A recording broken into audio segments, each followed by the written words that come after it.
Hello, everyone, and welcome to the public space. Today, it was a request this week. Someone sent a super chat and said, Jeff, can you do a report about incels?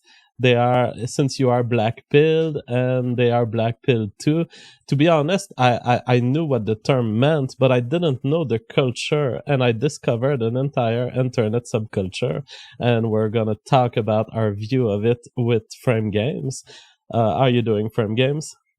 I'm doing well. You just discovered the incel cultural like section of the internet. This is like a new thing for you. Yeah, I mean, I knew that there were incels and I knew what it was about, but I didn't know that there were social features that were particular to the group. For example, I didn't know that this community is all about self-deprecation and blackpilling, and people always start their post by saying, well, I'm not a very intelligent guy, or, well, I am part of a race that is much less likely to get women. They always start with the negative. I didn't know that. Yeah. Well, so that's interesting. Actually, I guess I'm curious what your like deep sea expedition into this world.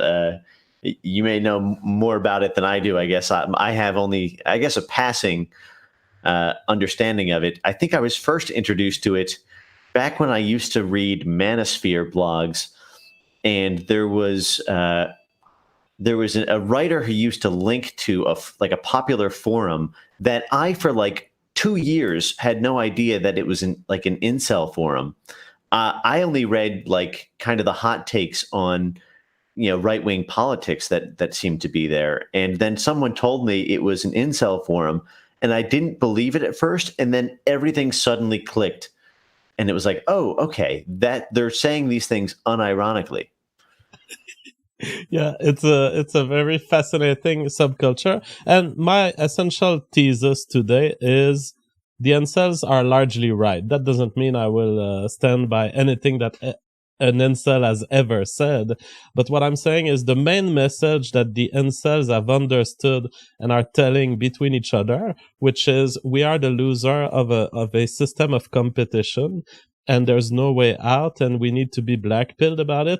That's largely correct. In fact, I had predicted this before knowing that there were incel communities. And I'm just amazed that just out of the theory of biology, you can come with conclusions like you look at the sex ratio and the way females date with men, and you're like, okay, there's gonna be a ton of males alone who will never get females if this data is correct. So I kind of theoretically predicted incels, and then I find a forum where they are essentially telling themselves that truth, which is that in the current societal behavior and structure of family, there are going to be dead end males. There are going to be males who will never experience sex or attraction, and that's just the way it is. It's undeniable. It's a reality. It's a mathematical reality.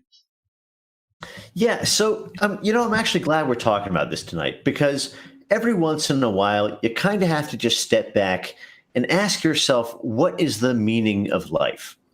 So I have to say, when I first heard that that forum that I had been trafficking in was an incel forum, uh, after developing something of a like a lurker's bond with the posters there. Um, there is, to the straight white or to the straight male, like red-blooded male, the idea of even being associated with someone who is involuntarily celibate, is there is a visceral reaction, I think, in the body, because it represents the worst case scenario for what the sort of inclusive fitness model of evolutionary psychology would call for, right? You just, not only have you been unsuccessful, but you are at the point where you have abandoned all hope, and your body comes to reflect that. Everything about you comes to reflect that. And that's sort of where I wanted to steer the conversation. But maybe I'll sit back for a little bit, and I'm curious, if you want to take that farther, or if you want me to respond to the brazen claim that you make that the incels are right.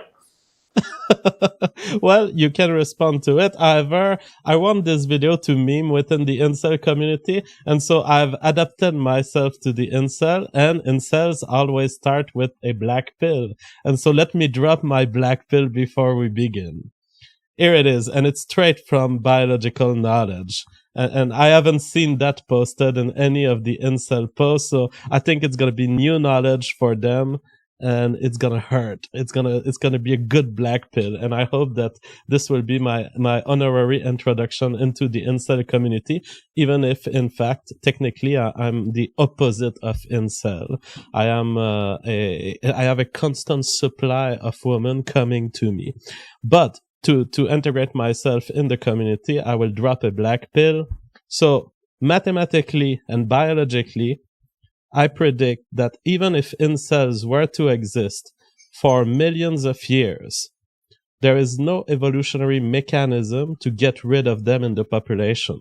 So here's your black pill of the day. Incel is an infinite phenomenon. There will constantly be, as a byproduct of the sexual cycle of humans, there will always be rejected males that will go on to suffer through their whole life and that will remain incels. There is no way where the balance between male and female will be changed to adjust. You cannot get out of it. We will continue producing 50% male, 50% female, and throw away a large part of the male population. All right. Let me tell you where you're wrong. In fact, walked right into my trap because I just happened to have an extensive conversation on a very adjacent topic this week, which I'll tell you about in a second. But here's what you're going to need to explain. Your theory fails to account for time dynamics in the life cycle of the average man and how the life cycle of man, the struggle of man, is not a linear rise followed by a dramatic drop in death. It is the constant rise and fall in your sexual market value. Good things happen, you're the man, but maybe you peaked in high school and now you're done. Maybe you were a lovable loser in the beginning and then you had a nice, you inherited a lot of money, or you started working out, or you got a good job, and suddenly in this phase of life, you have sexual maturity. And so while at any given moment in time, your math checks out, you will need to explain how, I guess you'll need to explain how time dynamics can't make it so that at some point in every man's life, he has the opportunity to get with some woman. Oh, well, I'm not denying that. Essentially, what I'm saying, and I've said that in a previous video in response to the super chat, what I'm saying is there are probably incels who are in the incel community who are not true incels, and maybe things will change. And in fact, I have post, and we'll look at the post.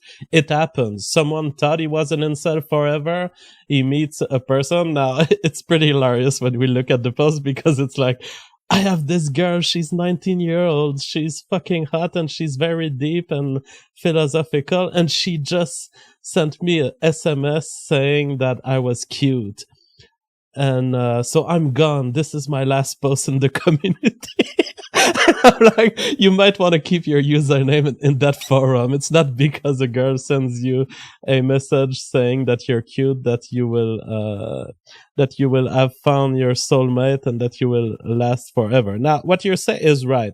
There are some incels that are not true incels, and in fact, they have a word for it. We call them fake cells. They are essentially people who want the social stimuli of being in a community with the incels, but they truly can get out of this situation. And the true incels, what they say is, you don't belong here. You are a fake cell. You've already had sex, so that doesn't count, or you are beautiful enough to have sex. What I'm saying is there is a bottom of the barrel. And this bottom of the barrel is correct in stating we are the bottom of the barrel and we're never going to get out of there. Okay, a few things. There's also a bottom of, there are some very unattractive women in life. And all you need to do is at some point over the course of your 84, years of life, or whatever the average life expectancy is now, in is at some point, for one shining moment, to get to the very bottom of the barrel of the female dating pool. That's it. That's all you need. You don't need to climb a mountain. You basically just need to trip over a molehill. And so it's very rare in life to see somebody who has gone through an entire, say, 40-year existence, who never once had that moment where they got beyond being a loser. In fact, this is what was so compelling to me about the Mundane Matt story that broke this week. Like, sorry, I'm taking this in a slightly different direction, but have you followed this? Like, what's been going on I with the didn't. whole... So update me on it. What's happening? Oh my God, it's crazy. So, there was this stream that was happening. I guess Ralph was having this stream with like Medicare and Keemstar and I don't know, like a bunch of other quartering, a bunch of other guys. And they accused Matt of flagging their videos. And for about an hour and a half on this stream, Matt is denying, swearing to God that he didn't do it. No, and you can't prove it anyway. And if I did do it, why would I come on the stream? And just as he parries all of the attacks of, the Spanish Inquisition, Ralph's co-host, points out that there's a way to see whether or not you flag somebody, and that's by looking at your report history on YouTube. So basically, they kind of bullied him into sharing his screen, and then all of the false flags, a number of accounts that he had sworn just minutes earlier that he had never even heard of, or certainly never flagged, were all like revealed on screen in this live stream. And how did he get to the point of revealing it? Why didn't he find an excuse? He was just too nervous. Or maybe he was so self-deceptive that he was actually convinced that he hadn't reported them. There was this it was the setup that made it so. Literally spent about an hour and a half boldly and confidently swearing up and down that he had never done this, and he had a million alibis for it. And then as soon as I think Zidane said, well, you can just go to your youtube.com/report history. Here's mine. The line went dead for like 20 seconds, and everyone was like, holy shit. Holy fucking, this is happening on a live stream with like 2,000 people.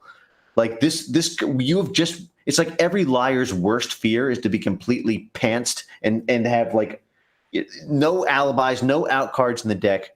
Anyway, this kind of got me down this like rabbit hole because there was so much content on this subject over the past week by people whose content I find entertaining. And what I saw in this character was like this human interest drama of like the worst case scenario, going where you never we lost you. Like even You're on bad. Oh, I'm sorry. Did you lose me? Yeah, we lost you for 5 seconds. Yeah, but what I thought was so compelling is like, how do you go through life without ever having that moment of being validated? Like at some point you win a sports league medal. At some point, a girl kisses you. At some point, something happens.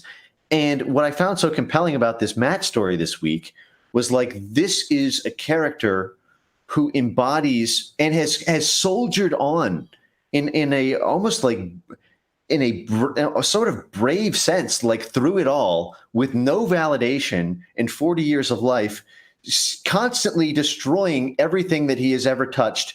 Everything he has ever built has crumbled. And yet, like, it's almost like this perfect storm of like chance that things could never go right with you and just persistence through it all.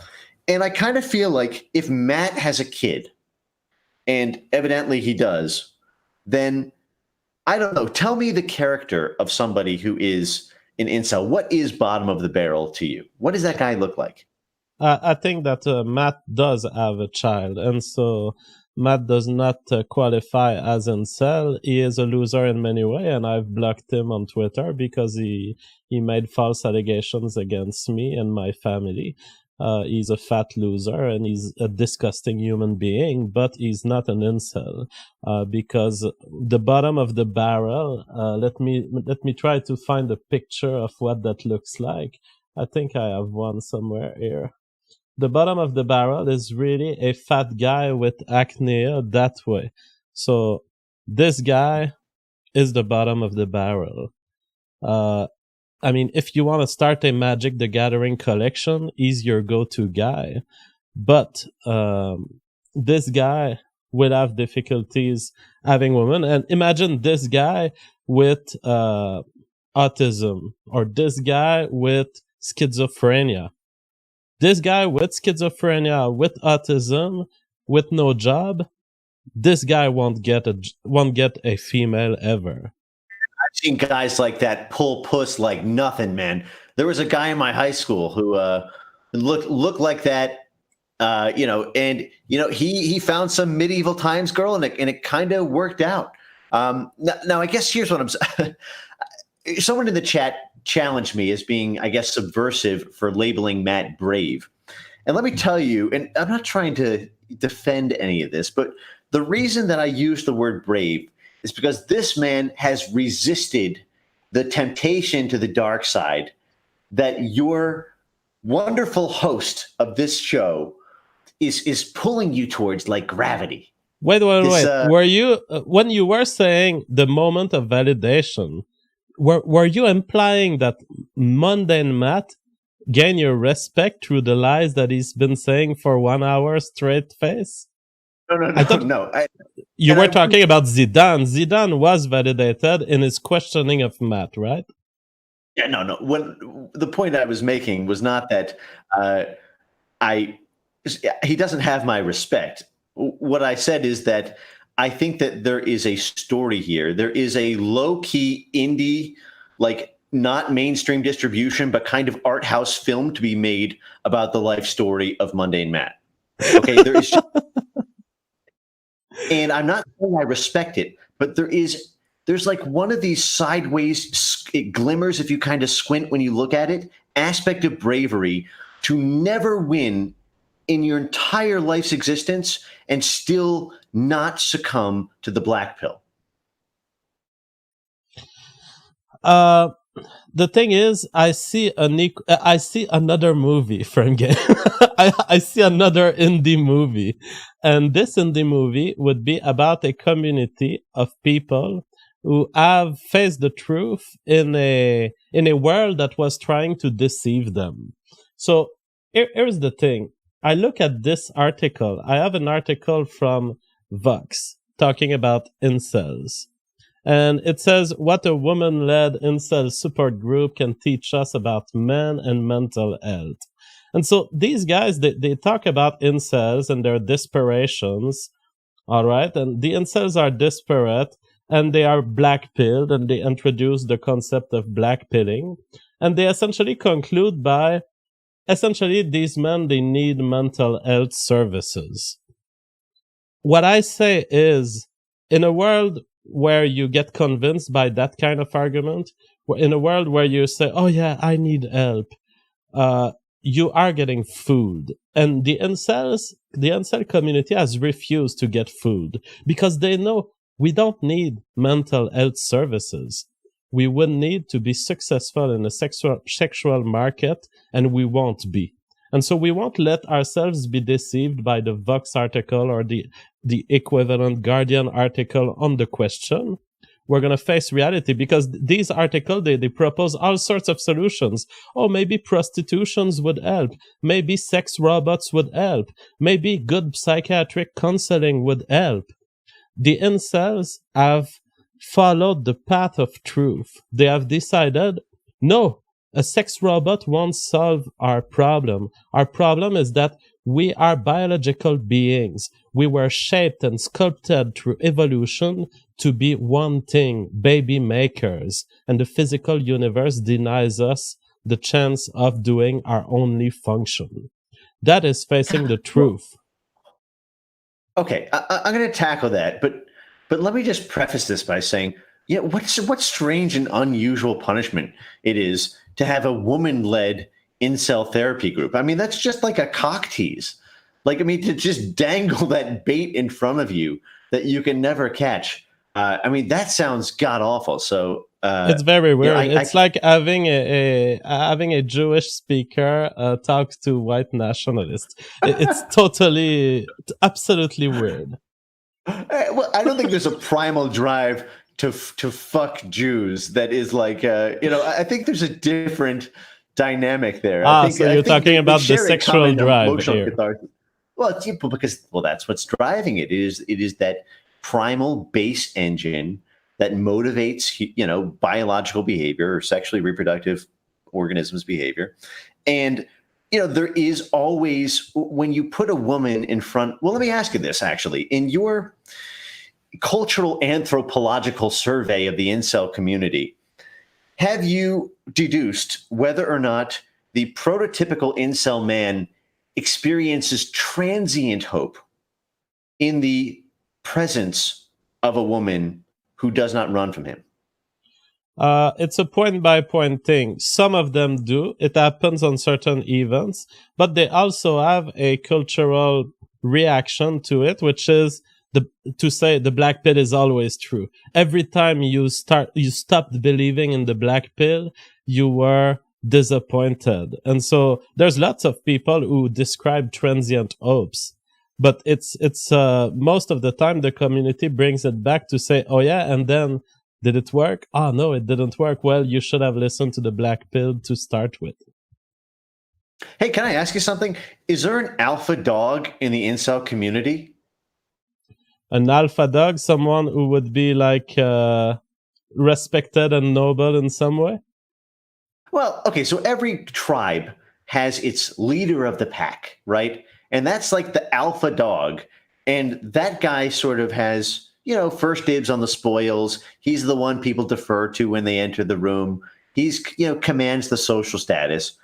Is there, every group has this, every sports team, and people who are internet personnel. There's a constant competition for status and for, to improve your lot in life so that you have the esteem, respect, and standing within your peers, and benefits accrue to those who are higher up the rank. So, the incel community is a community. I mean, is it a tournament structured like any other one? And if so, if people become king of the incels, could that be could they then achieve sufficient escape velocity to get off of, get out of the black hole of the black pill incel situation? You're demanding for something that may not be compatible with reality. First, yes, there are well-known incels. They are the leaders of their forums, the leaders of their Discord. So there is such a thing as a leader. However, the sense of leader in that community is kind of reverted because Oh, they talk about the Chads, and the Chads are outside of the incel community. The Chads are truly the alpha male as you described them. But the right. problem is this community is built around Oh a um, no. I see what you're getting group at. Yeah. in group preference that defines the success as being outside. The Chad is the Right. one who has success. Oh God. So there's a race to the bottom. Yeah, So like the people on top are the people at the oh no. Oh, that's I really love bad. it. It's the first self-entertaining loop that I see, which drives to the bottom instead of to the top. As an evolutionist, I always think about evolution, and I'm like, how do things get better? And these guys, they program their own cultural stimuli so that things get worse. All right, we'll deal with this one, JF. I got an idea for you. Horseshoe theory for incels. What if you go so far into incel, you become such a king and lord, you are so emperor of the people who can't get fucked, that you are horseshoed into the most fuckable man on the planet? Is that possible? that you would need to be in a circular universe, and I'm afraid that the system of between depression and being a Chad, I think it's a linear system. It's not a curved universe. Frame game. I'm sorry. Okay. All right. Hold on a second. Remember, you've seen Austin Powers, right? Remember that? Who's that guy? Verna Troy. All right. I Riddle me don't this, remember. JF. All right. From what I remember, Vern Troy. I think you're gonna recognize when I pull it up here. Vern Troy girlfriend. All right. Check this out. I can do a screen share. Get the hell out of here. No Well, way. just give me the link and I can illustrate okay. it. If you let's see. I'm trying to pull up pictures. Okay. It's just a Google search and I'll send it to you in the Hangout.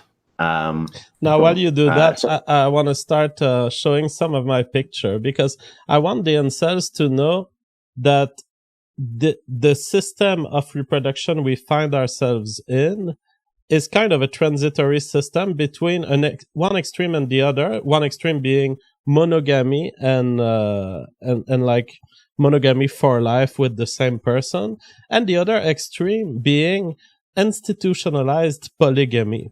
And I wanted to show you this. This is actually a reality TV show called Sister Wives about a guy who has 4 wives. And that's an illustration that the fact that these communities exist, and I hear that it's relatively popular in some Mormon circles. And these guys are from the Utah, I believe, but they have moved. But the fact that these communities can exist and that this system of reproduction can exist, it is a testament to what I've said earlier, which is that biology will not push you away from incelling, because it may be a very pleasurable image here to see 4 happy wives with 1 happy man, and to a certain extent some of these wives have had a good opportunity there. Look at this girl. This girl is dating above her waistline, if you will. She's dating someone who she probably wouldn't deserve in a monogamous society. And so this looks all good, but what this picture doesn't tell you is that for each picture like this, there are 3 men who are alone. And biology forces these 3 men to live. Biology is such that everyone will always have 50% male, 50% female babies. And so the fact that the reproductive cycle of humans has already converged in some communities like this toward polygamy, and that it's an asymmetric polygamy, which is many female want to fuck 1 male. It shows us that what's happening to the incel is just a transition between the traditional state of society, which was assumed monogamy, although it was not true monogamy, but we were trying to converge toward a close to perfect monogamy. Now society has taken a completely different direction. We are slowly marching toward the mode of polygamy, where there is 1 male with 3, 4, 5 females. Now, the fact that the sister wives do it all at the same time, that is, in the structure of time, these women, they really share the same men at the same time. That's not really important from a biological perspective, because what the Western woman is doing right now is exactly the same. It's just sequential in time. So the Western woman dates a man, leaves him. Dates a man, makes a baby, leaves him. Dates another man, makes a baby, leaves him. So the structure is the same. It's just spread throughout time, whereas the sister wives, they do it at the same time. I understand what you're saying, but there's that Eminem song, right? Like, everybody's got that one shot to blow. So like, here is Mini Me's. This was his girlfriend. Okay, I'm gonna screen share on my thing here. One sec. All right, Mini Me's girlfriend. Oh, where's that? It was the second link, and I just pulled it up on my screen share too. Okay. Yeah, there you go. That one. He's dating above his grade. He's not just dating above his grade. He's dating 3 feet above his height. He's like 2 feet tall, Wait, and are she's you telling? Is that in the movie, or are you telling me he's no. That's actually real dating this life. girl? Yes, he was dating Jesus this girl for a Christ! while. I don't like the full jeans outfit, but on her it looks pretty good. Works for me. I mean, in Minecraft, I mean, out of respect for Mrs. Frame, but this is a prototypically this is an attractive female archetype, Yeah, and this is a guy who I bet has it 10 times worse than what you would if you were to do like a discounted cash flow analysis of like the average lifetime sexual earnings that you would expect of the average incel. This dude you would predict would be way worse than them. But there is power to improving your lot in life. And what I would say is, okay, can I bounce a few theories off of you? Just you're kind of trying theories to about white how. pill. You're trying to white pill our incel listeners with this little small person dating this chick. Yes, what is it? Na alt. I'm trying to say like like the Nawalt and Najalt and not all ins. Look, it's like this. Here's my theory on this. I actually have a general theory of cucking that I think it's sort of a working theory, but here, it goes something like this. The drive to cuck is one in which there is a cathartic pleasure in eliminating the pain of hope, and that the hope is pain. That's what the phrase "dare to dream" really means. To maintain a belief that is so dissonant with all sensory experience is a tremendously painful thing to maintain, because you are getting constant feedback that you are unsuccessful. And there is a pressure to just concede, to lay down and die. And that is what is the peaceful aspect of death. Death, for those who are long-term chronic sufferers of terminal disease, is a relief. When you hear their close family members talk about it, they're happy if their old grandmother or mother even dies, if it's an appropriate time in life, because it's a recognition that the peace of giving up is a more peaceful life than the white knuckled struggle of the Sisyphus story, that is the perennial pushing of the boulder uphill against all odds. But what I would say is that this, to me, is the epitome of the worst possible outlook in life, because what you are doing is you are choosing the narcotic. You are doing the thing that feels good. Good for these guys that they took the easy way out, and they've abandoned the struggle. They're so far gone. They've gone through their 5 stages of grief, and they're at acceptance. But the problem is, like, they have traded humanity for heroin. This is the heroin struggle. Sorry, I'll pause and let you get in. No. I mean, it's first I want to deny the mini-me claim. The mini-me case does not show anything. However, it does show something about an error that incels are doing. Incels, they keep repeating in their forum, and that's actually laid out as a theory. It's an official theory that some of them defend. It's the theory of looks. That I think they give it a name, the theory of looks something.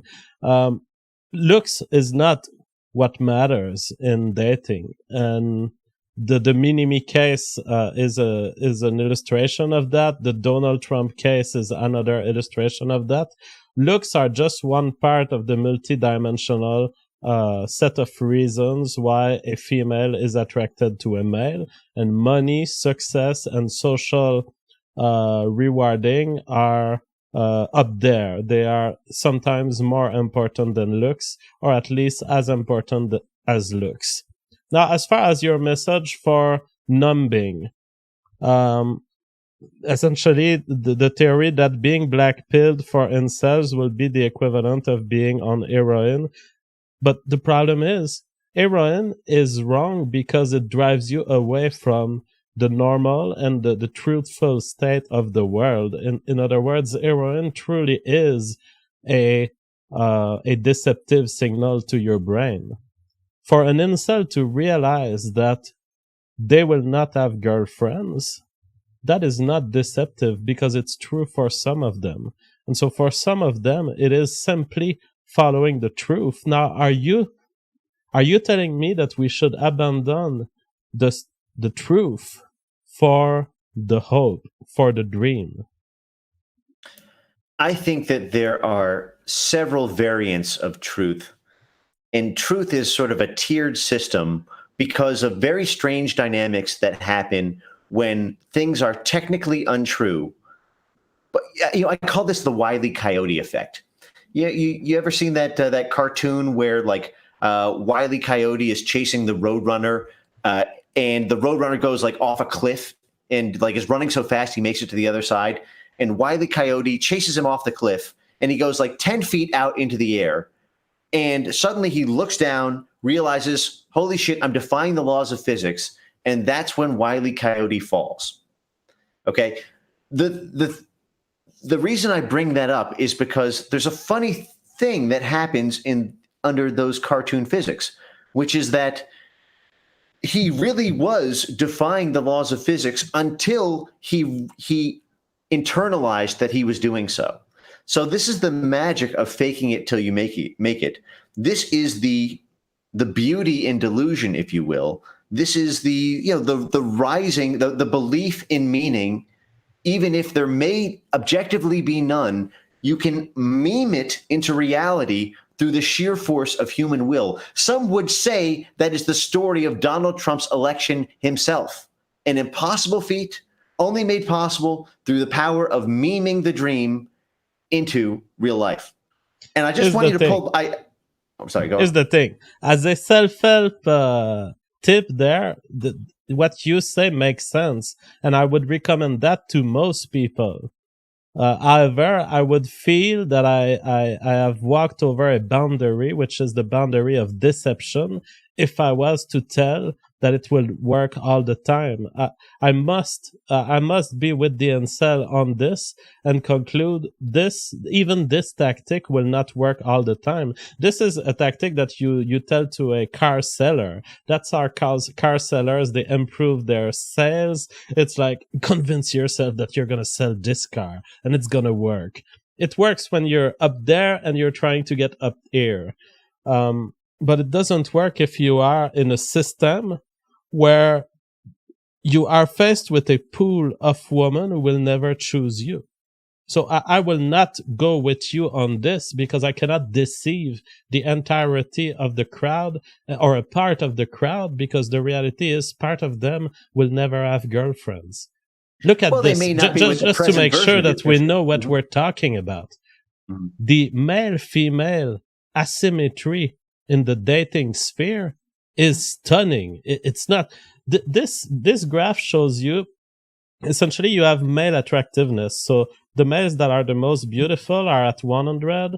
The males that are the least beautiful are at 0. And same thing for females, 0 to 100. What this graph tells you is that even a female, which is a 10, she's a 1 out of 10. Okay, I want you to picture that in your head. A 1 out of 10 frame games.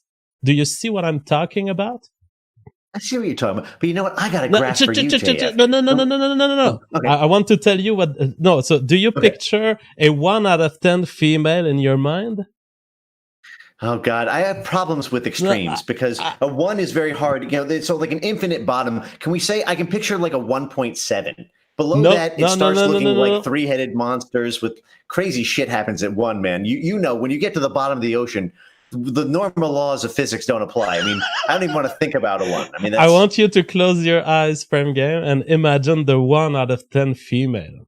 Because I'm going to state something about her that you won't believe. I'll get down to a 1.4 I'll get close. All right, my Okay. submarine doesn't get that far to the bottom. You I feel have like it in it's your mind. You have the not yet. 1.4, 1.3 out of 10 female. Okay.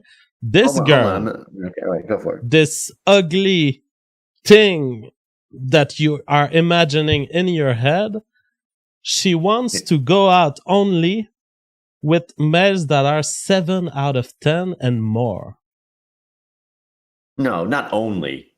Well, like on average, that's what they aim for.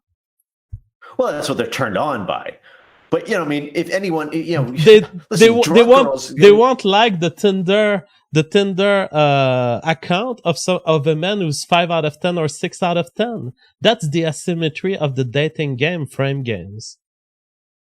Well, I actually, I disagree with it. I think what really happens is they will settle for you even though they want something more, and the sex will be really bad because they won't get any validation out of it. So their bodies won't really respond, and it'll be bad for you because you'll feel like you're not getting, like it's just a mess all the way around. Ugly people having sex with ugly people. It's just bad aesthetics. But that's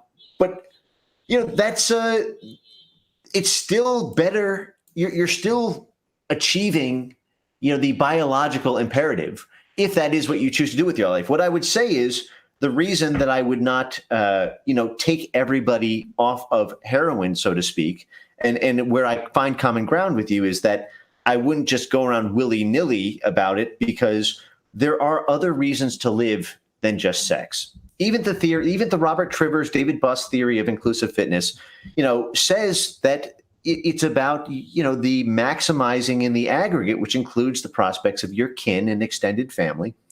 And so There we are. The gay menopausal women uncle don't just, hypothesis. The, did the I, is nice that, the nice gay uncle hypothesis. The guy who only fucks asses, but somehow in his generosity toward his nieces and cousins, he improves his own evolutionary success.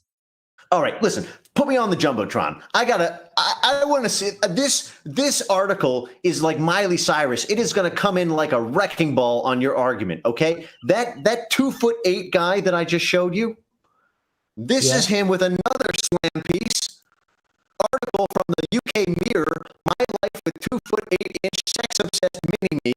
Actress treated Hollywood star. He treated her like a sex slave. He was mad for sex. Basically, like, kept her in the room having sex all day. Could not be satiated. This is him. This is her. Okay, he wasn't eking it out, man. He was throwing it down. Frame games. It's fucking funny as an argument, but it doesn't check. It doesn't check the logic test. I've already countered the mini-me argument. Mini-me deserves a sex slave by his monetary status and his social status. Oh, so it's just the money. Okay, so because now what you're doing is you're saying that you are saying it is a resolute impossibility to Let me just restart my audio engine, because I believe we are roboting. We have a robot voice, so let me restart. Oh. You're telling me not one of those guys could have bought Bitcoin at $1.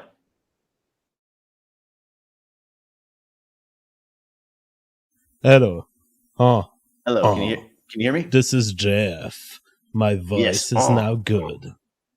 All right, mine as well. I challenge you to a French off.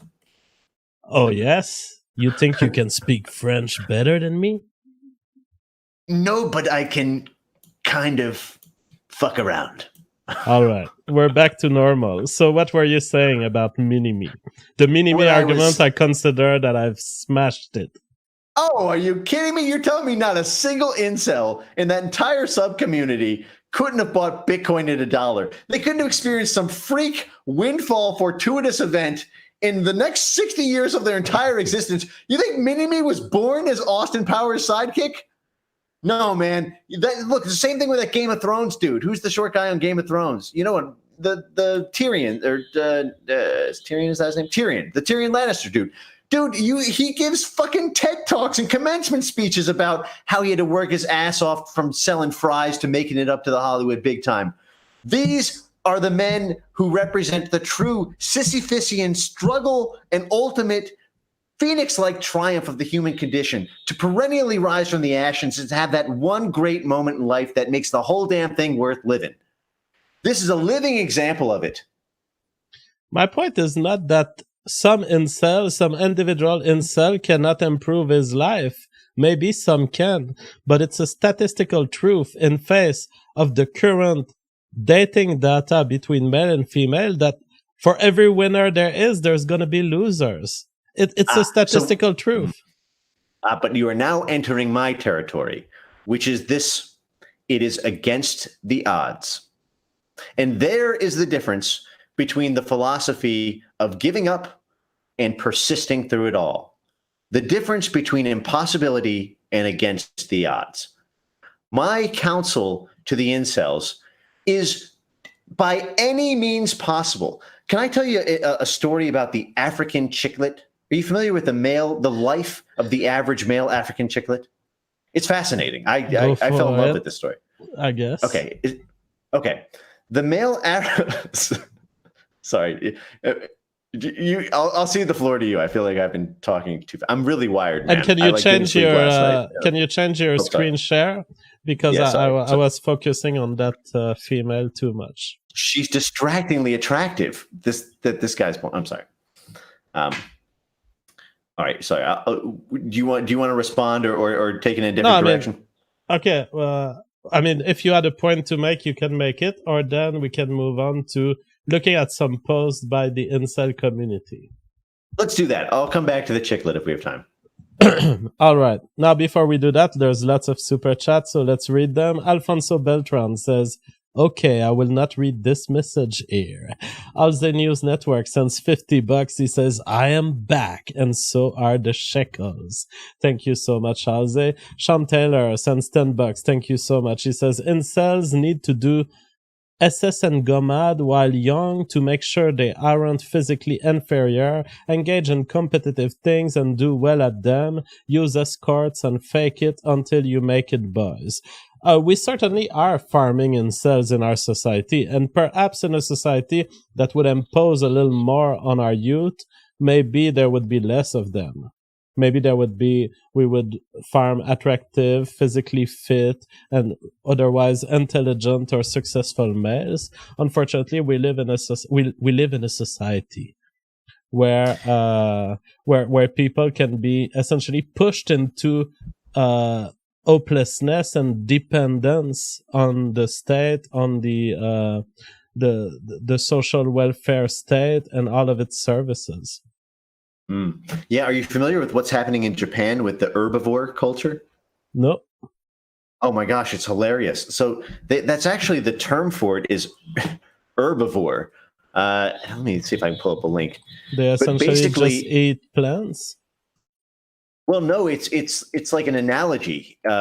It's to what they're to the utter absence of manliness and testosterone in their existence. They are men. So it looks like there's actually a Wikipedia link for herbivore men, and here's how it's described: herbivore men, or grass-eating men, is a term used in Japan to describe men who have no interest in getting married or finding a girlfriend. The term is also used to describe young men who have lost their manliness.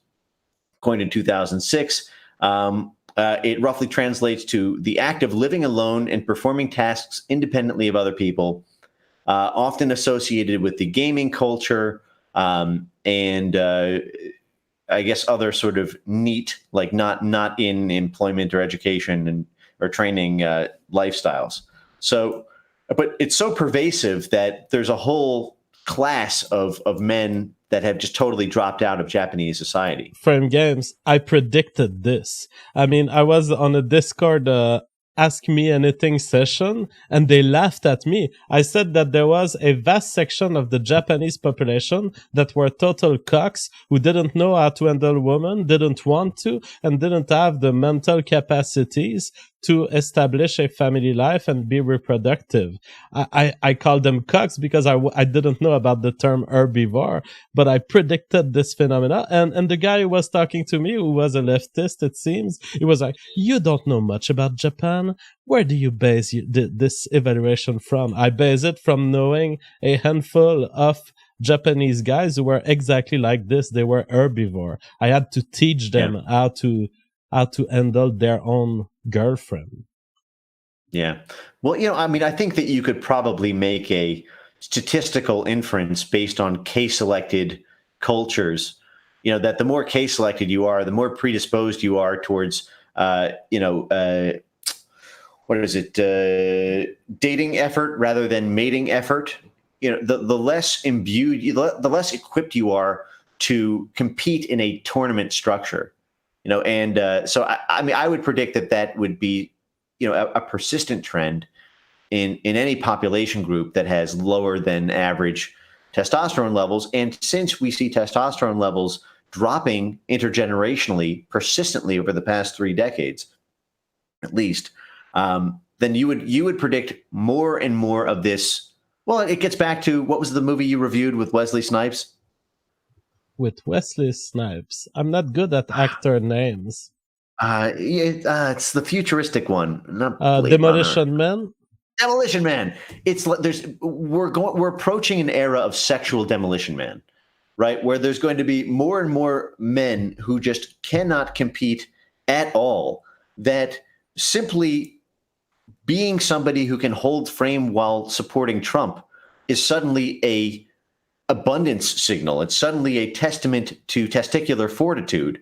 And I mean, I feel like that's happening now. Like, such a substantial portion of the population is seeming to have declining testosterone levels that average people seem superpowered, I think, relative to what you might predict in certain environments. I mean, there's a lot of hipster environments where, the guys who are like, king of the mill there are not exactly like, they're pulling down decently attractive women, but it's just because the men around them have sort of dropped out. They are scared to compete because of how crushing it would be to the worldview to have hope, and to have the hope go out. They would rather not even start the fire. All right. Good Times says Neanderthal women had no problems getting laid, or did they? I have no idea. Alfonso Beltran says, if you think we have an incel problem, please see Japanese birth rate crisis or the ludicrous male to female ratio after China's one-child policy. The China one-child policy will have a temporary effect. It will just be an effect of the children that they have removed, but evolutionarily it will restabilize to 50-50.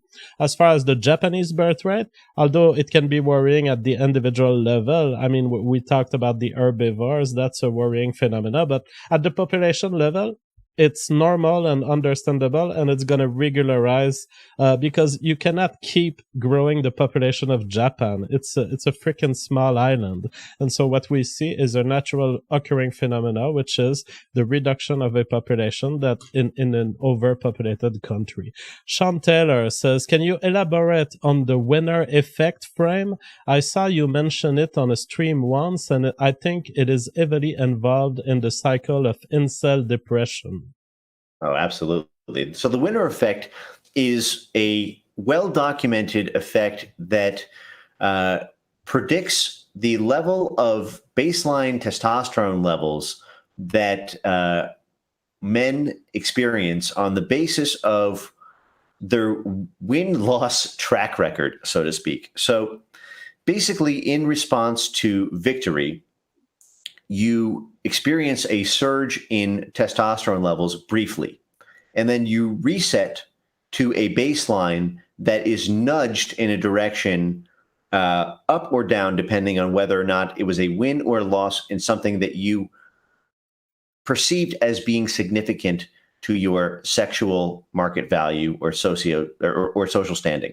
So an example of this is if JF and I were to play Thummy Wars right now,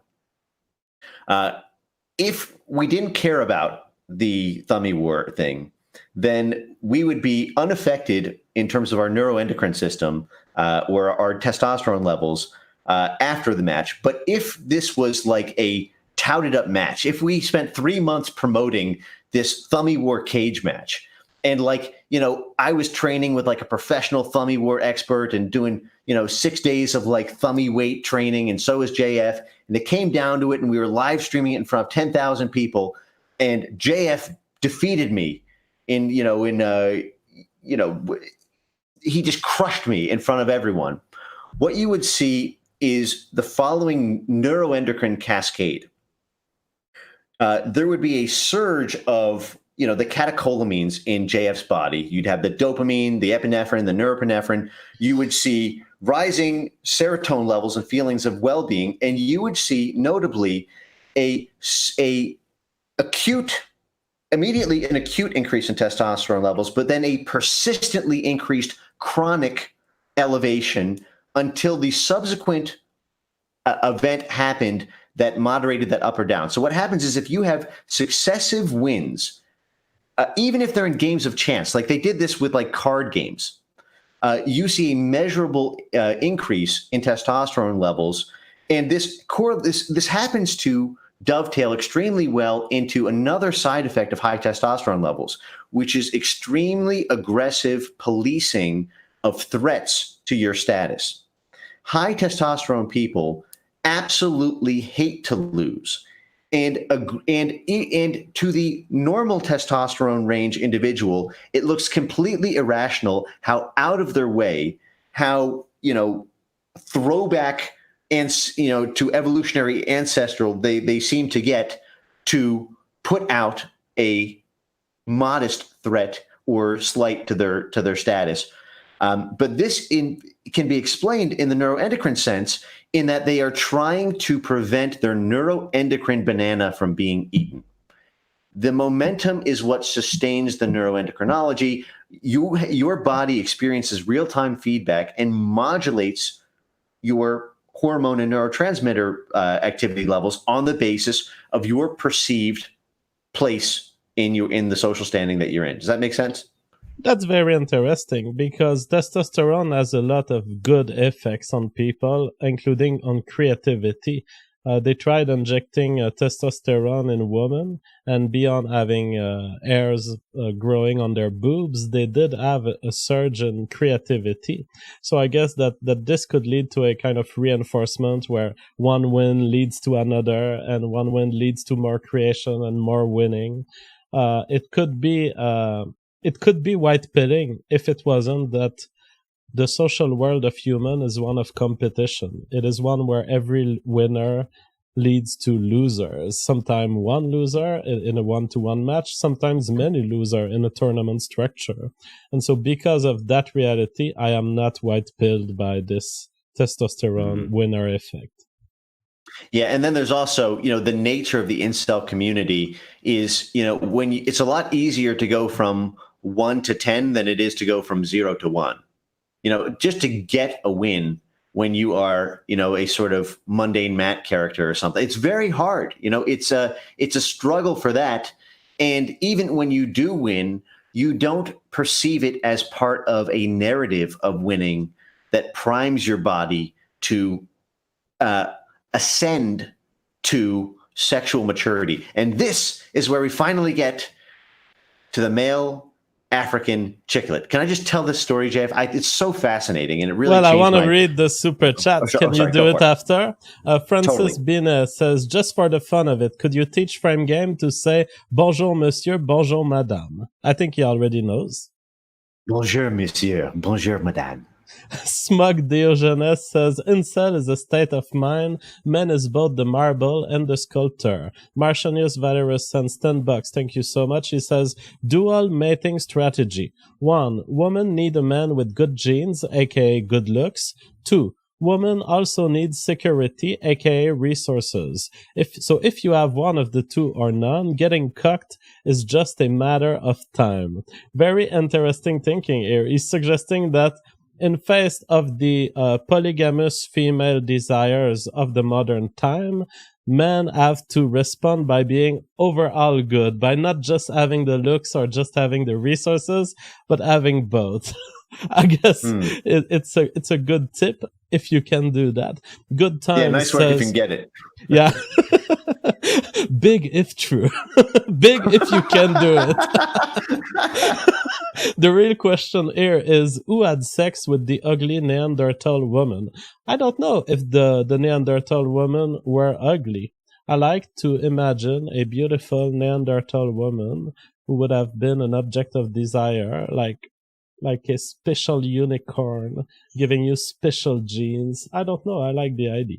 Defillion Yeah, says what? what do you say about my great great great great great great great great great great great grandma? What do you say? Defillion says, walking the streets of Montreal as a single man, when can I see so many beautiful white girls dating black dudes is quite depressive. Jeff, what is your trick to find a girlfriend so quickly? The trick to find a girlfriend so quickly is to keep acting like every woman wants you. It is to work in an industrial fashion. I have the statistics here actually. I mean, I won't pull them, but I was reviewing statistics. Essentially, oh, there it is. This tells you what to do. All right. So, 121 conversations on Tinder. 95 of them will be stopped before anything. This will only lead to 26 dates. So if you want one relationship, you need about 121 contacts. Then on 26 dates, it will result 9 times out of 26 where there's no mutual interest and you can know it right from the start. When the date goes well, it's only in about 10% or 15% of the cases. And even half of those cases will not lead to sex. Sex will occur only in half of those cases. We're down to 7 or 8% of your dating attempts.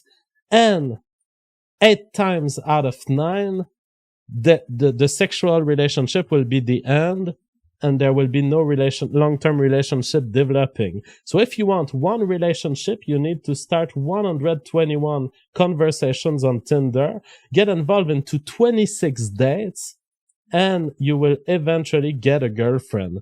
This is depressing because essentially it would encourage an incel to say, well, is it really worth the effort? Now, as far as my trick, because you ask what my trick is, I don't have to go through this process because I have what I call the waiting list. Women can write to me and I put them on a waiting list. I explain to them I'm a very loyal person. Not only am I very sexy, I'm also very loyal. And so I cannot betray my current girlfriend. However, I can add you to a list if you want. And when my girlfriend leaves me, I will be able to go fuck you. Now, that's the waiting list system. It's not available to anyone. You have to be a YouTuber or something of the kind. But that's why I don't have to go through 121 Tinder contacts. Martianus Valerius says, look up Saint Black Ops to Cell, the god of incels. You think he could ever get a girlfriend? It's over for him, boyo. In fact, it never even began. Producer Chris sends $50. Thank you so much. He says, women have an advantage in American life, not equality. Just because the top 12,000 men in America are richer than the top 12,000 women in America doesn't matter for the majority population, where men have a much tougher life in all regards. Well, on the first statement, yes, the fact that men are the kind of acquirers of goods and the owner of property and the kind of geniuses that do perform well in the private sector, because there is a lot of variation within men.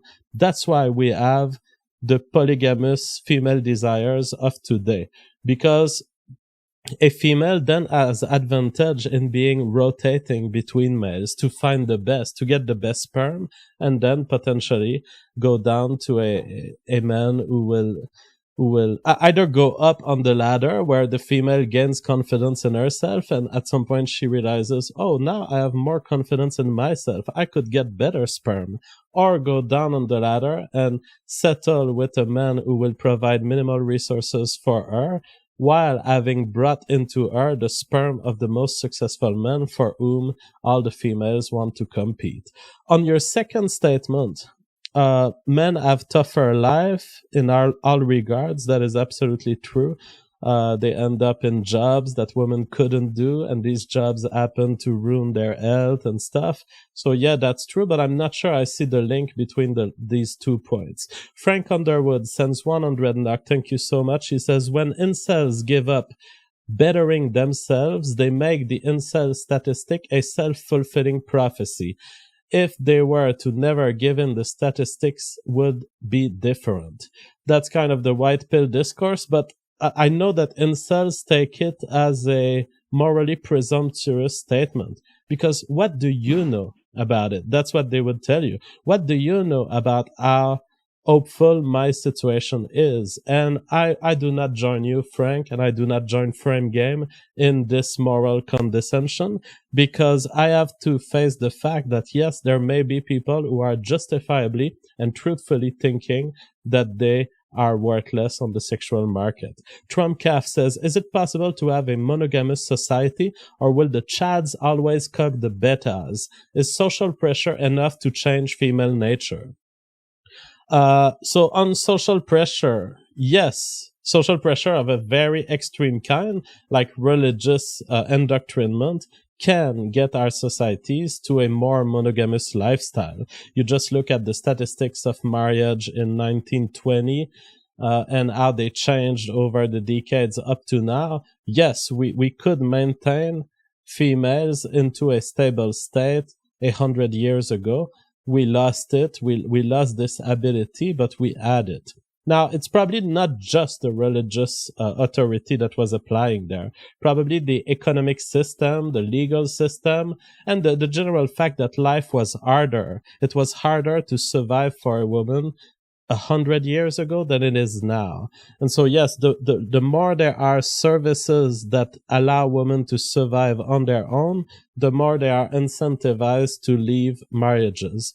Now, is it possible to have a monogamous society? I say yes, if you have enough alligators in your environment. What you need is danger outside. Because if there is no danger outside, women will converge toward the polygamous male rotating pattern of choice. Anything to add up to now, Frame Games? Yeah, I mean, I would say, even there, what you have is mean reversion to the human condition. And the human condition is that the Chads will always cuck the betas, but the betas will always live longer, right? So you've got these two things that are sort of at loggerheads. The Chads, where do you get that the betas live longer? Oh, well, I mean, that's observed in nature. You see that in chimpanzee cultures. You actually see the beta males actually have a longer average lifespan. Whales in captivity live longer than whales in the wild. Yeah, but those are all societies in which the dominant monkey is getting targeted violently. So he's dying early because he gets killed. Is it the case in human societies? Well, sure, because testosterone levels are correlated with all sorts of things that reduce long-term longevity metrics. Okay, high testosterone levels is correlated with hypertension, heart disease, stroke. I mean, the jeopardized immune system, tumorous cancer cells. The list goes on and on and on. High T is a very double-edged sword, and so what you see is, and by the way, high testosterone levels are correlated with unemployment. Now, yes, you do have these, big, bright, the Don Trump, big swinging dick Chads who just go through their entire lives, never missing a shot, just fucking never missing a shot. Okay, those people exist in the same way that mundane Matt exists that never makes one. Okay, you do have these ones and tens, but like the human, what we're talking about is this trade-off. Like, it's not. First of all, I wouldn't think of beta as a fixed state. It is a transient one that has some fluidity to it, where you can be a beta, in sort of shades, and then have your moments where you emerge as in an alpha sort of period, and then you mean revert back to being beta. And all of this is in flux. But this happens with a lot of alpha guys. They're riding high, they're banging other people's girlfriends, and then suddenly it's not funny anymore that they don't have a job. It's not funny anymore that they're the bad boy, but they're 35. It's like these things happen, and then the curves get inverted. Like there is a game theory, hawks and doves, I love the sort Hawk and Dove of game. elegant math to it all. Yeah. So That being said, I do agree that that the beta is not a fixed state. In fact, I don't even think that the beta is a beta on himself. I think the beta is a beta because of the society around him. It's essentially the selection pattern of the woman against him more than himself. Wait, could you say again? Well, essentially, I'm saying the betas are not born betas, or they are born in a certain way, but it just so happens that in that certain way, on the market of the sexual selection at that time, it places them in the position of a beta. In other words, I don't see the position as beta as an inherent thing. I see it as a relationship between the individual and the entire population of women that may choose or not choose him. Oh, certainly. All right. Marty Crew says, when is the frame game versus JFG Tomby War?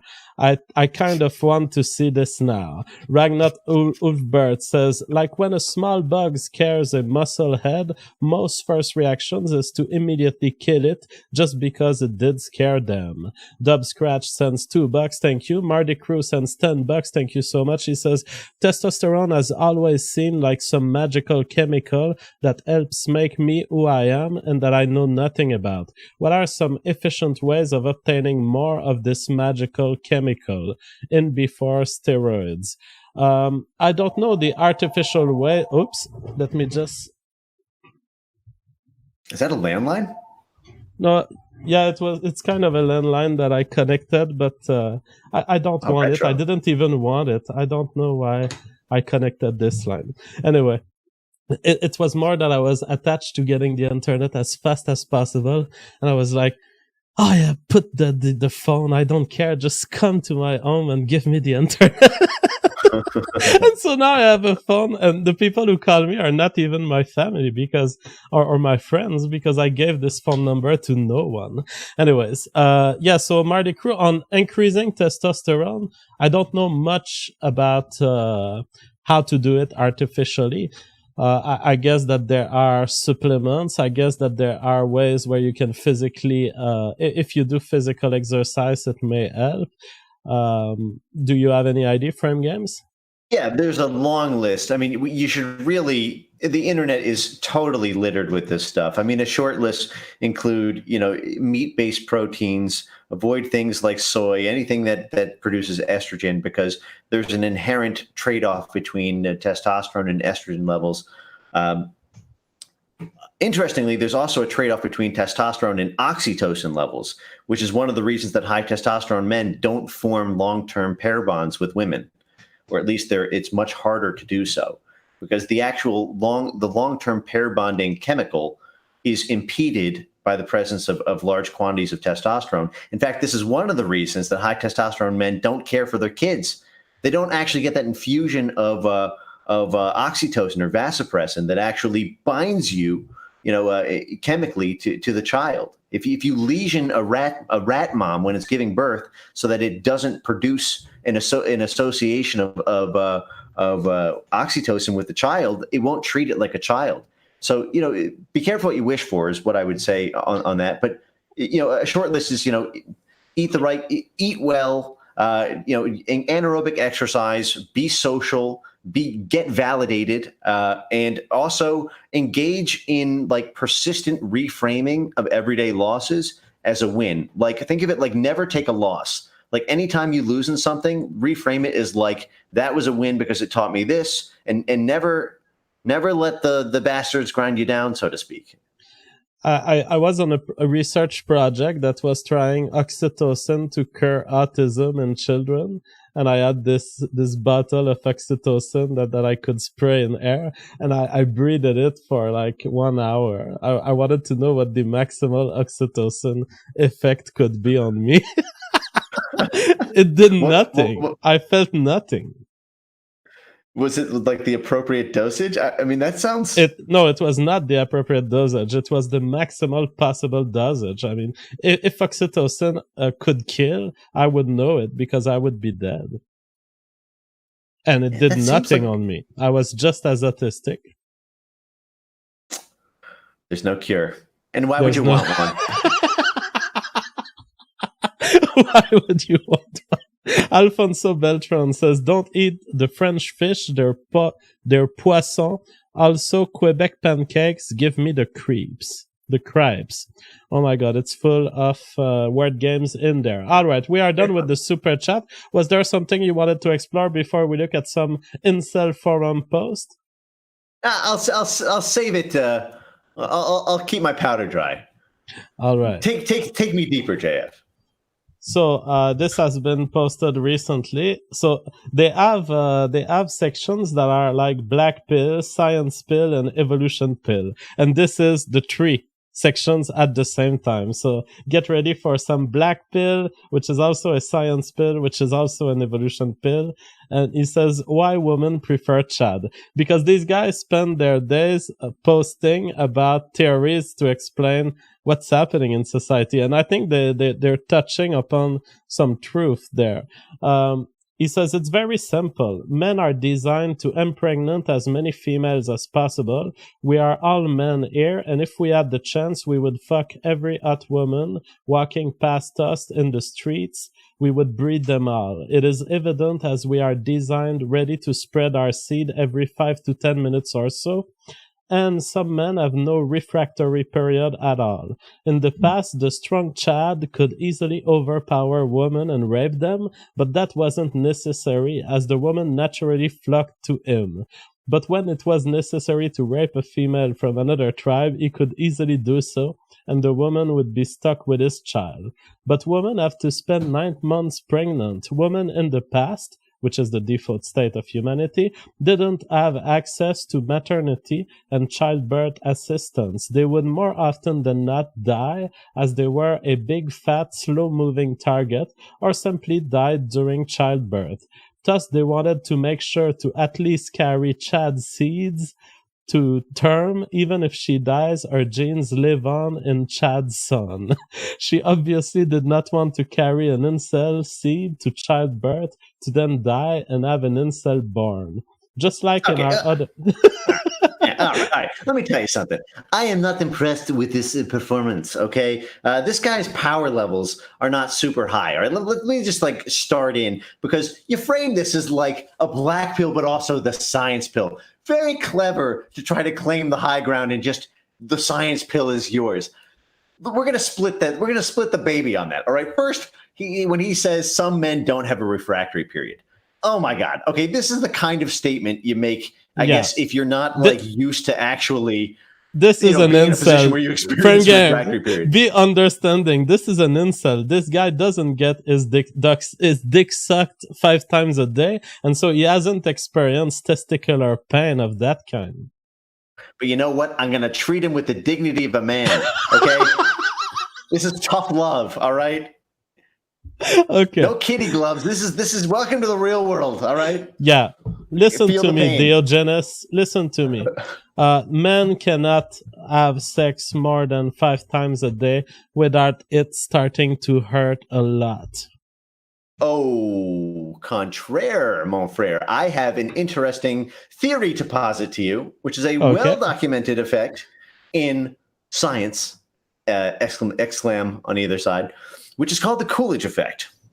So there is a famous effect. The Coolidge effect is a biological phenomenon in animals where males exhibit renewed sexual interest whenever a new female is introduced to have sex with, even after cessation of sex with prior but still available partners. So let me break that down.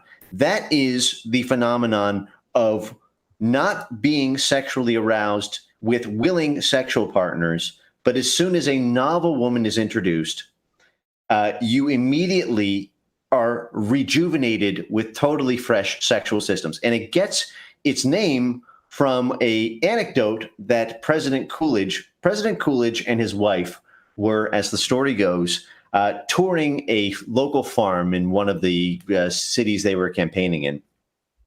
And the farmer was showing them the chicken hen hut. And Mrs. Coolidge asked a question that was basically like, she noticed the hens were mating, and they said, and the farmer said something like, well, the hens, they mate up to 40 times a day. And as a snide remark, she said to the farmer, tell that to Mr. Coolidge. So the farmer goes to President Coolidge and says, Mrs. Coolidge wanted me to say male hens have sex with 40 times a day, and Calvin's response was it with the same hen? And what that's designed to, like, the purpose of it is that when you see the Coolidge effect explains how animals, depending on their sort of discounted cash flow analysis of their projected lifetime fuck earnings, will actually fuck themselves to death if an opportunity presents itself that they will never see again. So I'll give you, there's actually an interesting, I don't know, there's documented cases of like guinea pigs that will have sex. They have refractory periods as well, but like there was one, I think he had sex like with 46 different females that were like sequentially introduced until it just died. And this is particularly prevalent in windfall sexual events where the organism has a life experience that has given rise to an aggregate perception that never in its life will it have so much sex that it can have this night or on this day. And you will make a long-term, short-term trade-off, right? You will go through the energy expenditure. You will basically go into debt in terms of, how much you're sort of damaging your body to not go through that healing period. But that's what he's referring to. It's not that some guys do. It's that all guys have a refractory period that modulates on the basis of the short-term and long-term nature of the relationship and their experience with that partner. Because you habituate sexually. Sorry. I'm willing to take your argument on this, but this only counters his pre-assumptions at the beginning of the post. And to be honest, it doesn't really address his main thesis. His main thesis is when females were in the default state of humanity, they were incurring much more risk into having a baby. So having a baby might have been your last baby. Because you would find yourselves at risk of death. The baby could die, the mother could die. And so he's positing a past of humanity in which sexual selection, precisely for that reason, was more interesting. And he's presumably saying in modern society, where the risk of death is lowered, then there are less incentive for women to get only the child, but they can now go through the roulette of various men in a kind of non-discriminatory fashion. Oh, certainly. I mean, and part of that is, another tragedy of globalism, right? I mean, like the less local your tribe, the less social enforcement you have. You can just that's the zip code phenomenon, right? So it's like it's not cheating if it's not in the same zip code, and there's the human biological response is like, it is sort of a function of geography in a certain sense. When somebody is distant, you may perceive them as being, still in your heart or totally dead, depending, you'll have a totally different biological response in your body, depending on that perception. But that wasn't the case when you lived in the Dunbar number 150 person tribes, back in the ancestral tundra. So, but I guess the main thing that I wanted to sort of respond to is like, he starts it off with this premise that like the goal is to fuck. And, it's kind of like, somebody who is like romanticized, someone who's like allergic to chocolate, who's like romanticized it beyond all proportion, right? They think it's going to solve all of their, they have writer's block. They think if only they could experience the joy of chocolate that everyone else could, like it'll solve all of their life problems. Earlier in this conversation, I detected a little chortle when we talked about the gay uncle theory in menopausal women, and I've meant to circle back to it, and I think now is the time to take it head on. What is the problem with the gay uncle theory in your view?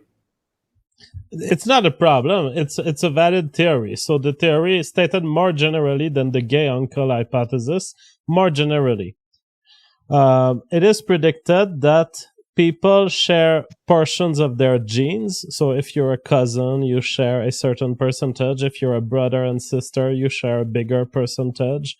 And so the genes that are in one body have not only reasons to care to maintain that body, they also have reasons to care for the evolutionary success of those people who share a small portion of the genes. Because if I'm a gene in JF, there's a chance that there's a copy of me in JF's brother gene, in JF's brother genome. And so I might as well not only care for the survival of JF, but I might care for the copy of me that is most likely present in JF's brother. So that's a valid theory. I hate applying this to human societies first, because I think it's an overreach in terms of the way Richard Dawkins and others have employed this. It's an overreach, and I don't think it is very strongly demonstrated that kin selection has led to our social abilities. Now, that's one point. Now, the reason I cringed a little bit at you bringing that as a kind of white pill in the incel situation is that the only way in which this theory works is through a big social network and essentially children being cared for by vast communities of people. And I'm too autistic for that. It's like the gay uncle who would try to care for my children. I would say, fuck off. Get your own children.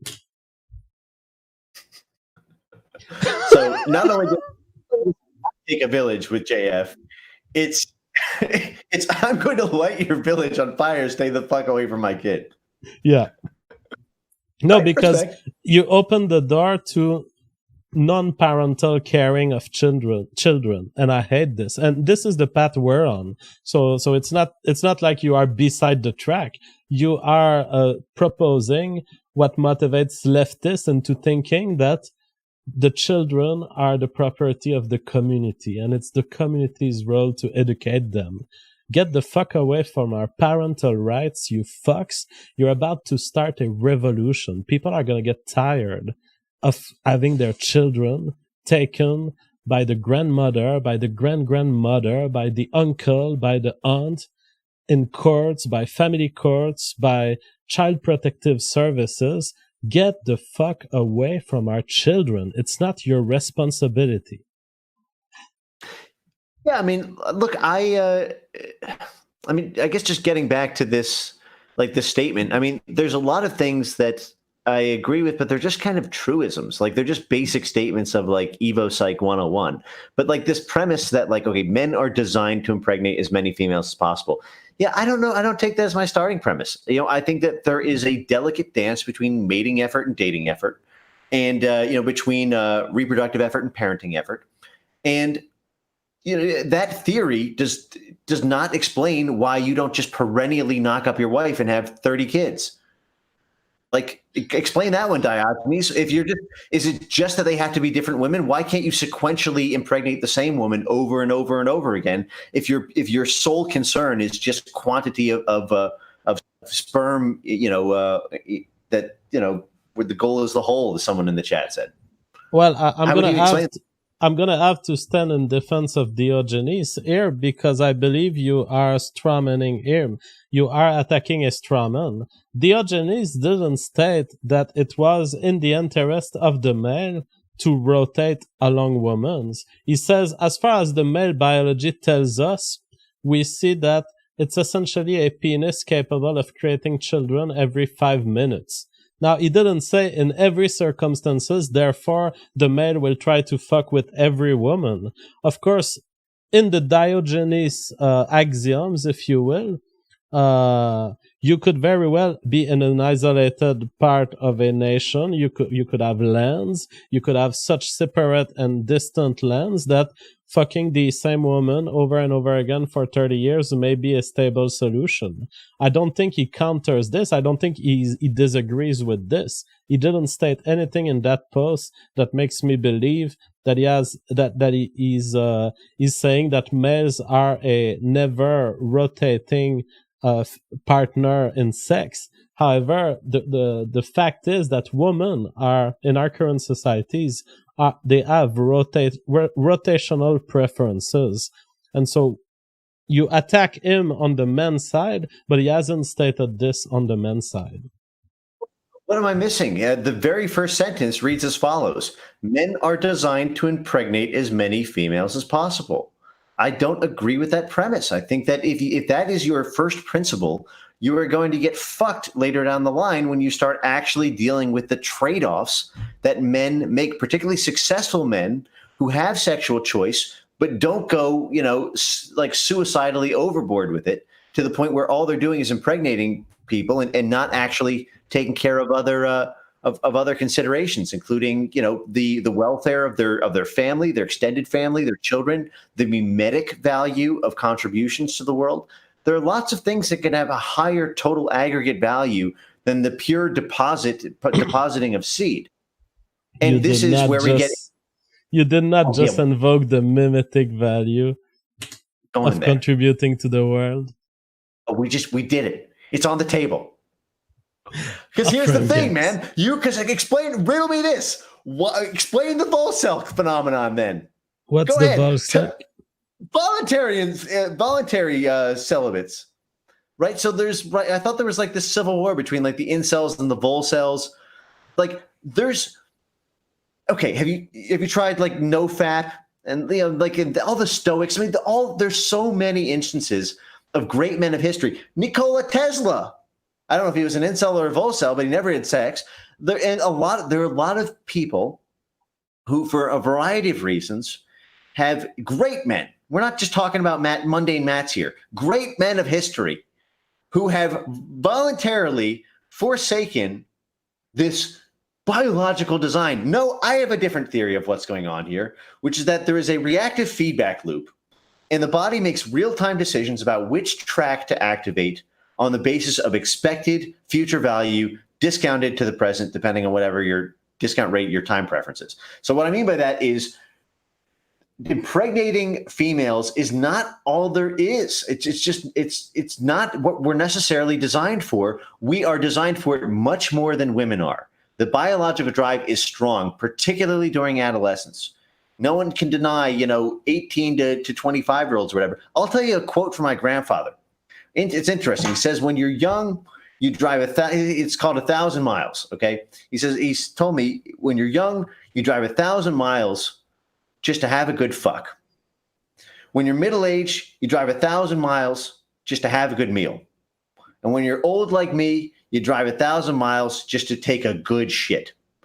But what it means, the lesson of that is not that old men don't have these like horny, whatever sexual reactions and don't want to also spread seed, but it's that these drives are tempered by other considerations, different things. Your utility curve for sex changes. The average male enters a period of seeking to provide and of extending the network over which he has influence as he enters middle age. And it's nice. More is generally merrier, but there is a trade-off point where it's not worth it anymore. Otherwise, you just have sex with all the ones, all the three-headed she-beasts. Why would you not do that if you were simply designed to impregnate as many females as possible? Well, frame games. Okay, on your attack of this phrasing of Diogenes, maybe it wasn't wise of him to phrase it that way, but I wouldn't reproach it to him. I don't know that he's a scientist. And so, yeah, maybe as many female as possible, he shouldn't have phrased it that way. That being said, on your whole speech there, you misinterpret everything. Yes, the whole goal of life is making babies. The reason why Tesla was maniacally pursuing his dream of creating inventions is that his genes, they called it a variable shot. They looked at the genes, they look at the space of society, and they say, well, if I'm an inventor, I'm going to be able to fuck 50 females. And so it's worth the shot, even if it doesn't work in a particular individual. So we are constantly seeing the misfirings and the proper firings of genes that are trying to make us better in society. And yes, the accountability of it is down to the number of babies you're gonna have and the number of babies they're gonna have. And it is the only criteria by which we evolve and the only criteria by which we make decisions that are either variable or not variable for our genes. Now, as far as Volcel goes, I think that Volcels is a separate phenomenon. I think that Volcels may be seen as many things. First, many of them are just old people, and so they are not functionally reproductive. If you're a 50-year-old guy, whether you want to have a girlfriend or not does not matter from a biological perspective, unless you want to date very young women who will be much younger than you, which is only possible if you are extremely successful in some way, or you are so attractive that even the young women want you to inseminate them.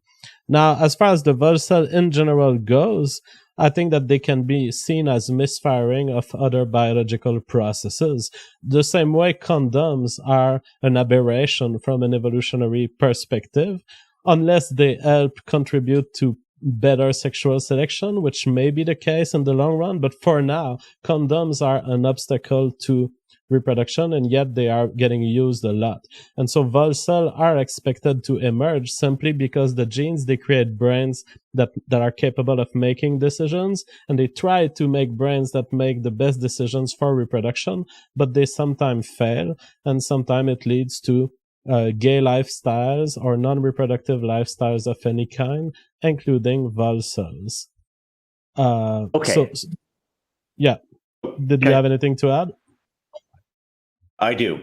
I think this was an example of the scorpion's tail. If I were to accept your first premise, then what you said makes sense. But I think there was a starting error in the way it was described, because you said it was making babies. And my theory of I guess my worldview and what I'm sort of advocating here is based on a very different starting premise, that it's not making babies, it is promoting babies.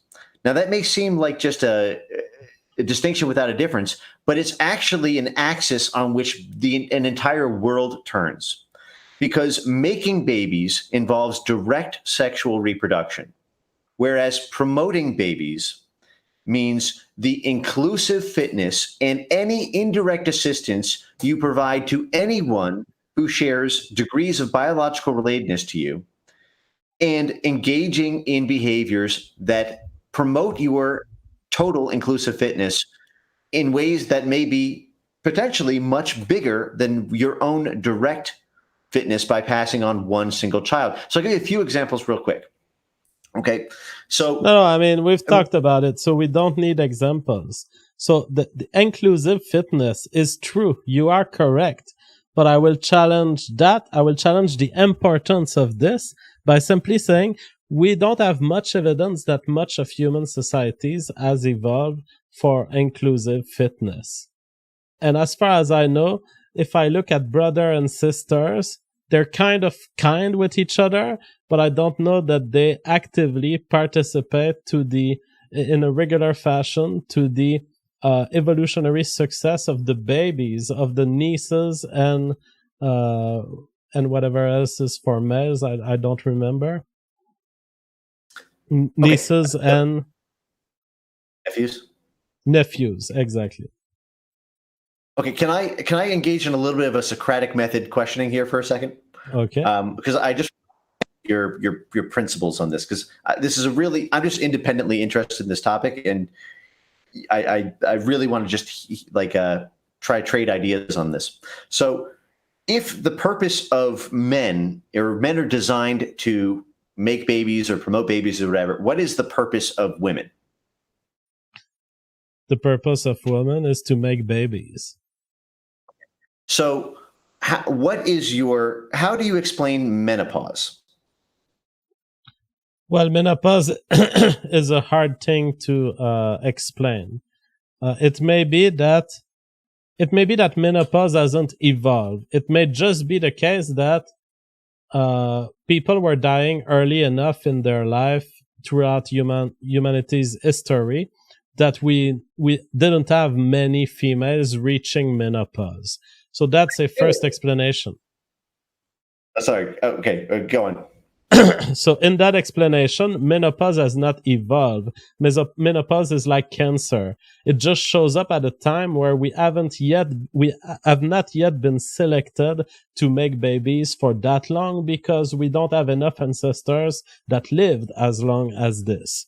The second hypothesis is menopause is an evolved function. So it was better for females to stop making babies at some point.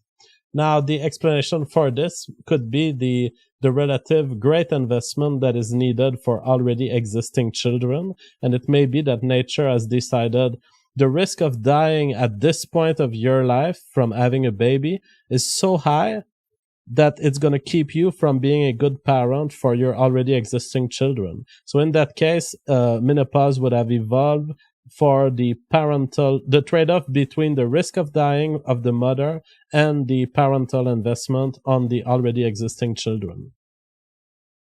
You have walked into my trap. Okay. The killer whale.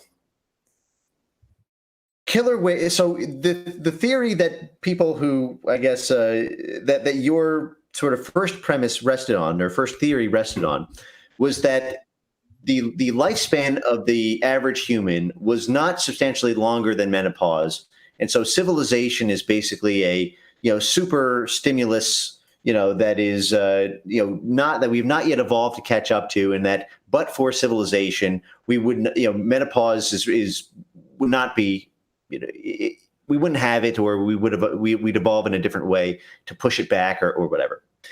Killer whales have menopause as well in their 30s and 40s and continue to live for decades and decades afterwards. Why? Because there is a matriarchal system in the killer whale, animal hierarchy, their way of life, where as menopausal female killer whales dedicate the next decades of their lives to assisting with grandchildren, to basically being, the oceanic tour guide, defending them, being charitable towards them. And it is the same thing you see in the vast increase in philanthropic contributions you see in postmenopausal women. And in fact, there's a very interesting war that happens at menopause. I've read some interesting accounts of philanthropic. You're going to invoke a philanthropic explanation in an evolutionary discussion? You're killing me, Frame Games. You are my killer whale. JF, I would love to be your killer whale. I will be your killer whale. Okay, so the point is, what we were just talking about, which I am forgetting. I'm distracted. I'm picturing you fell in my trap, Frame Games. I'm playing mind tricks on you. I'm playing the Frame Game on Frame Game. Okay, well, I will reframe it then. Okay, we were talking about, and we were talking about philanthropy, and you were trying to, I think, angle me into the semantic trap that because there's no such thing as altruism under a natural and sexual evolution sense of kin selection, and basically under an evolutionary theory, selfish gene sort of Dawkins, theory of the world. There's no such thing as altruism, and so there's no such thing as philanthropy. So you can't even be a philanthropist. Game. I want to be clear here. I'm not contesting the evolution of altruism. I'm saying altruism is not necessarily explained through kinship theory, and a lot of the kinship theories that are invoked are merely hypothetical in human societies. There are, all I'm saying on that is there are potentially other explanations than kinship selection. Now, it makes no doubt to me that a grandmother and our general generosity and involvement with the children makes total sense, both from a selfish gene perspective and from a kinship theory perspective, if you want to take it that way. Parental Well, care, I don't deny it. So the problem is, I don't know where you're headed with all this. Oh, well, I don't think that you've adequately explained menopause. If you're, what we're talking about is the purpose, the grand unifying purpose of men and women, and the relative importance of the drive to reproduce versus to invest that's those same energies into other channels, such as the ones that Stoics and Volcells and potentially incels have justified as their lot in life. That is the Nicole. I do not buy that Nikola Tesla was in it for the bitches. I don't buy it. I think that there are lots of people. He was in it for the bitches. Even if he didn't know that, even if he didn't get women, that doesn't matter. The genes are in it for reproduction. No, but you're skipping a step, because it's not for the bitches. It's for what the bitches produce, which are babies that are related to that individual. Exactly. I thought that we were agreeing on this, on the fact that when I say make babies, I'm not even talking about the baby itself. I'm talking about the chain of infinite babies that will be thrown into the future frame game. I'm talking about a space-time independent view of chains of babies.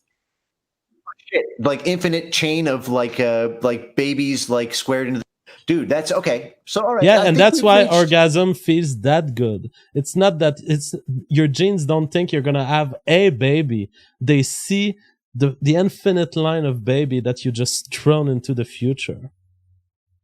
It's interdimensional, like galactic space babies. Absolutely. I don't know how we ended there in the conversation, but let's read the last few super chats. Producer Chris, the ancient ones knew only war and or strife could cure inceldom. I hate to say it, no strife, no wife. Otaku Bullfrog says, if you're rejected, just make it their loss. Nick O'Brien says, 10 years incel can 3D print WMDs, then what? I don't know that WMDs can be 3D printed yet. White male, we was killer whales and sheet. All right. And I wanted to read also this forum post because for those, we've talked about incels enough. I think that the audience understands, if they didn't know before, the fundamentals of this community. But this is also the kind of thing you see. So it's a poster who says, never even... He talks about a woman. Am I the only one on the entire planet of Earth who has literally never had any female contact whatsoever? Never even talked to one. Well, except my mom, but how the fuck does that count?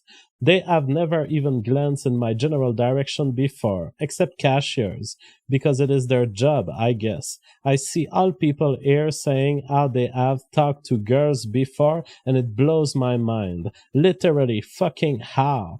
They have never even acknowledged my existence. I have seen many, many below average and downright ugly guys speaking to them all the time, and in relationships, so clearly it's not a problem of looks. No ID. This shit is fucking rigged to the point of no return. I have never encountered a person with this problem before. Only I suffer from this. I'm willing to bet I'm the only one on the entire planet Earth who is like this. Never even exchanged a single word with a girl. Laughing my ass off. It never fucking began. Holy shit, you all mug me by default here. What a truly epic contribution to the internet. This is a man who has literally searched all his life. He has scoured the globe and has been unable to actually physically locate a woman in time and space. She could not find the spatial coordinates of a double X chromosome. That's amazing. I'm And that impressed. is the reality that some people are living, and these people have decided, as my concluding statements, these people have decided to regroup on a forum, and I don't see anything wrong with it. Personally, I won't do what the Guardian does and what the other big mainstream media do, which is associate these people with acts of terrorism. It's not because a single incel has done acts of terrorism or crimes that I will judge the entire forum, just like I wouldn't judge all Muslims because of a few acts of terror. And so, as far as I'm concerned, it's a legitimate community. They are, of course, in a very tough predicament. They have realized that it would never work between them and women, and it's a tough place to be. I'm reminded of what Richard Spencer had said to Sargon of Akkad. He had said, "You are less intelligent than you think you are," and it's a very tough place to be. They are in a tough place. They are in a place where they have realized that they were part of the they had the losing ends of humanity, and they will continue their existence without female relationships. It's a sad thing, and that's all I have to say as far as their evaluation of the truth. I think they're getting somewhere. I think their theories sometimes make sense. They have a good grasp of evolutionary knowledge, and they are just depressed about it because it's a depressing thing to be on the losing side. Mm. So, all right, I will make a closing remark here for 1 second. Give me 1 second.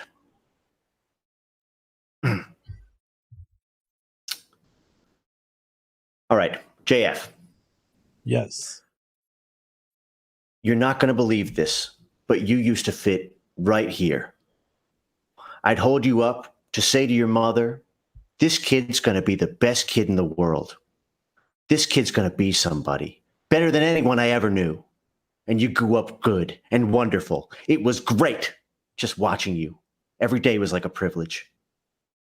And the time comes for you to be your own man, take on the world, and you did. But somewhere along the line, you changed. You stopped being you. You let people stick a finger in your face and tell you you're no good. And that's when things got hard. And you started looking for something to blame, like a big shadow. Let me tell you something you already know. The world ain't all sunshine and rainbows. It's a very mean and nasty place. And I don't care how tough you are, it will beat you down to your knees, and it will keep you there permanently if you let it. You, me, or nobody is going to hit you as hard as life. But it ain't about how hard you hit.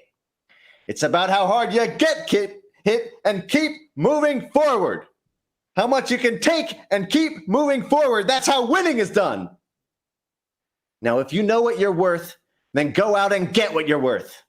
But you gotta be willing to take the hits and not point fingers saying you ain't where you want to be because of him or her or anybody. Cowards do that, and that ain't you. You're better than that.